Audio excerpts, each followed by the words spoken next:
வணக்கம் நண்பர்களே. இன்னைய வீடியோ வந்து ஒரு மண் கலவை பற்றினது தான். நம்ம ஏற்கனவே யூஸ் பண்ணிட்டு வச்சிருக்கிற மண் கலவையை வந்து நல்ல சத்துள்ள மண்ணாக எப்படி மாற்றுறது அப்படின்றத பற்றி தான் இன்னைய வீடியோ. சிட்டியில் நம்ம வந்து மாடி தோட்டங்கள்லாம் வச்சுருக்கும்போது மண்ணே வந்து நம்ம வந்து வெளியில் வாங்கக்கூடிய சூழ்நிலையில் தான் இருக்கிறோம். அதனால் வந்து மண்ணை வந்து வேஸ்ட் பண்ண முடியாது. அதனால் இருக்கிற மண்ணையே வீட்டில் இருக்கிற காய்கறி கழிவு மற்ற இலை தலைகளுடைய வேஸ்ட்டை வச்சே நம்ம வந்து புது மண்ணாக, அதாவது ஃப்ரெஷ்ஷான சத்துள்ள மண்ணாக மாற்றிக்கலாம். இந்த தொட்டியில் இருக்கிற மண்ணெல்லாம் வந்து பழைய ரோஜா செடிகள் வந்து 4-5 செடி வந்து காஞ்சிருச்சு. ஏற்கனவே வச்சுமே 4-5 வருஷம் ஆயிடுச்சு. அந்த மண்ணில் வந்து சுத்தமாக வந்து சத்தே இல்லை. மண் வந்து உங்களுக்கு பார்த்தாலே தெரியும், ரொம்ப ட்ரையாக இருக்குது.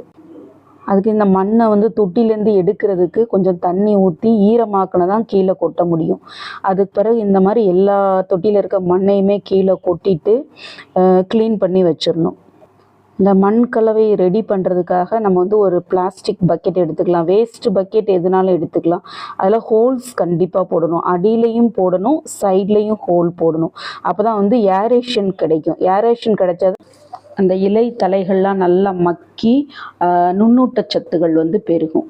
முதல்ல இந்த மாதிரி நான் வேஸ்ட்டு, அதை கிச்சன் வேஸ்ட்டு, அதாவது காய்கறி இதெல்லாம் வந்து பச்சையாக இல்லாமல் நல்லா 4-5 நாள் நல்லா வெயிலில் உணர்த்தி எடுத்து வச்சுருக்கேன். அதுக்கப்புறம் நம்ம தோட்டத்தில் உள்ள கூட்டி தூத்து எடுத்து அந்த இலைகள் எல்லாத்தையும் ஒரு டப்பாவில் சேகரித்து வச்சுருக்கேன். கொஞ்சம் காஞ்சது தான் நல்லது. ஏன்னா வந்து பச்சையாக இருந்ததுன்னா புழுக்கள் பிடிக்கிறதுக்கு வாய்ப்பு இருக்குது. முதல்ல வந்து பக்கெட்டில் வந்து இந்த மண் வந்து ஒரு லேயர் கீழே போட்டுக்கணும். ஃபுல்லாக ஒரு 2 இன்ச்சு மூழ்கிற அளவுக்கு போட்டு வச்சுக்கணும். போட்டுட்டு அதுக்கப்புறம்தான் வந்து நம்ம இந்த காஞ்ச இலைகள்லாம் இருக்குது பார்த்தீங்களா, அது வந்து ஒரு 2 இன்ச் அளவுக்கு அதில் போட்டு ஃபில் பண்ணணும். ஃபில் பண்ணிவிட்டு அதுக்கப்புறம் கொஞ்சமாக தண்ணி தெளித்து விட்டுறணும். அப்போ தான் வந்து சீக்கிரமாக வந்து மக்கும். அதுக்கப்புறம் ஒரு லேயர் மண், அதுக்கப்புறம் ஒரு லேயர் வந்து இந்த காஞ்ச சருகுகள், இப்படி மாற்றி மாற்றி போட்டு அந்த பக்கெட்டை வந்து ஃபில் பண்ணிடலாம். ஒவ்வொரு தடவையுமே வந்து அந்த இது காய்கறி கழிவுகள், அந்த காஞ்ச சருகுகள்லாம் போடும்போது லைட்டாக தண்ணி தெளித்து விடணும், சீக்கிரமாக மக்கிறதுக்காக.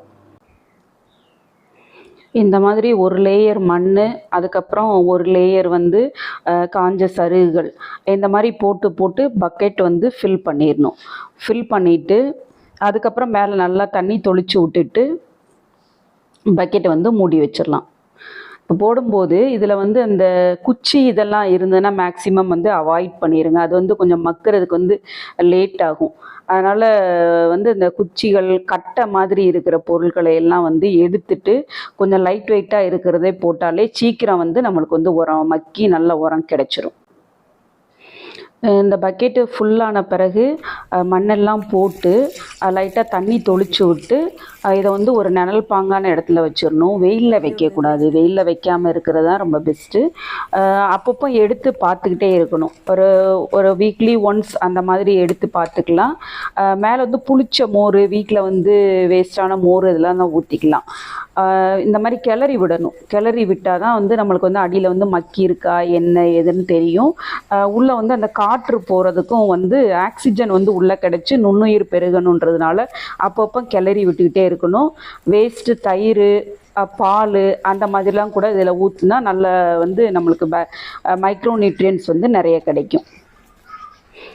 இப்போது இந்த நான் காமிக்கிறது வந்து கிட்டத்தட்ட 15 நாளைக்கு மேலே ஆயிடுச்சு. ஓரளவு வந்து நல்லா மேலே இருக்கிறதெல்லாம் நல்லா மக்கிருச்சு. அடியிலெல்லாம் மக்கிருச்சா என்னன்னு தெரில. நானும் ஒவ்வொரு வாட்டியும் கிளறி விட்டுட்டு இந்த மாதிரி மூடி போட்டு அந்த நிழல் பாங்கான இடத்துல வச்சிடுறது. இப்போது கிட்டத்தட்ட 1 மாதம் கிட்ட ஆகுது. 1 மாதம் கிட்ட இந்த இதில் ஒரு வேப்பம் இதெல்லாம் கூட முளைச்சிருக்குது பார்த்தீங்களா. இதில் வந்து நல்ல சத்துக்கள் இருக்கிறதுனால தான் இந்த நம்ம போட்ட சருகுகளில் வந்து ஏதாவது வேப்பம் கொட்டை ஏதாவது இருந்திருக்கும். அதனால தான் முளைச்சிருக்கு. அது சரி, அடியில் நல்லா ஃபுல்லாக மக்கி இருக்கா என்னன்னு தெரில அப்படின்னு சொல்லி கீழே கொட்டி பார்க்கலாம் அப்படின்னு சொல்லி தான் ஃபுல்லாக கீழே கொட்டி பார்த்தேன். மேலே வந்து நல்லா மக்கி இருக்குது. அடியில் வந்து கொஞ்சம் கொஞ்சம் அந்த இலைகள் வந்து தெரியுது. இது வந்து கிட்டத்தட்ட 20-25 நாளைக்கு மேலே ஆகுது. கிண்டி விட்டு பார்க்கும்போது அடியில் வந்து கொஞ்சம் மக்காத மாதிரி இருக்குது. இன்னொரு 1 வீக் போச்சுன்னா நல்லா கம்ப்ளீட்டாகவே மக்கி நல்லா உரம் கிடைச்சிரும். இதில் வந்து புழுக்கள் இப்போதைக்கு எதுவுமே இல்லை. சப்போஸ் நம்மளுக்கு வந்து புழுக்கள் இருக்குதா என்னன்னு தெரியல அப்படின்றத இப்போ இது கூட கொஞ்சம் வேப்ப முன்னாக்க வந்து நம்ம வந்து கலந்து வச்சு லேசாக தண்ணி ஊற்றி மூடி வச்சு இதே மாதிரி நீங்களும் பழைய மண்ணை வந்து வீட்டில் இருக்க கிச்சன் வேஸ்ட்டை வச்சே புது மண்ணாக மாற்றி பயன்பெறுங்க. இந்த வீடியோ பிடிச்சிருந்தா மறக்காமல் என்னோட சேனலை சப்ஸ்கிரைப் பண்ணி பெல் ஐக்கானையும் எனேபிள் பண்ணிடுங்க. மீண்டும் அடுத்த வீடியோவில் வேறொரு புதிய வகை செடியை பற்றிய பதிவுடன் உங்களை சந்திக்கிறேன். அதுவரைக்கும் பை நண்பர்களே.